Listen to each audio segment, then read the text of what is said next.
The pandemic has inevitably made planning anything really difficult, and that includes high school championships. The Rhode Island Interscholastic League has had to make some adjustments. Here's JP Smallins with more on the winter schedule.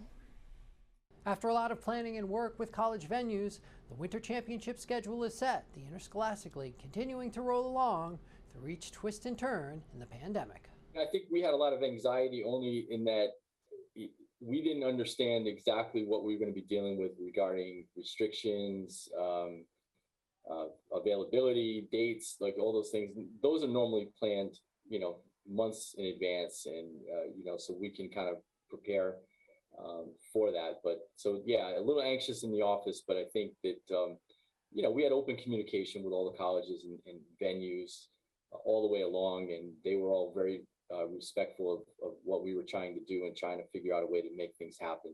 So really thankful to all of them for their cooperation. After a successful start to the league year, some challenges were expected indoors, but the impact of Omicron was hard to predict. When we first started going into the winter season, the projections were actually that we were going to be down into some really moderate to low transmission areas, and this was like really just before Omicron hit.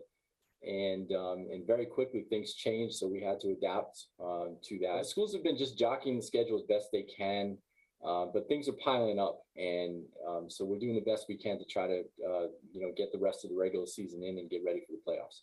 With case numbers beginning to fall, Lunny is cautiously optimistic about completing the winter and hopeful that the spring will bring some more positive changes. We've got our fingers and toes crossed at this point, and hoping for the best. But I do think the projections are positive for us, for the rest of the winter season, and then obviously going into the spring. So, let's just hope we're really turning the corner finally, in this, and really not have to worry about too many more variants and curveballs that have been thrown at us for the last 2 years. The first champions will be crowned in 2 weeks when the state indoor track meet kicks off at the PTCA.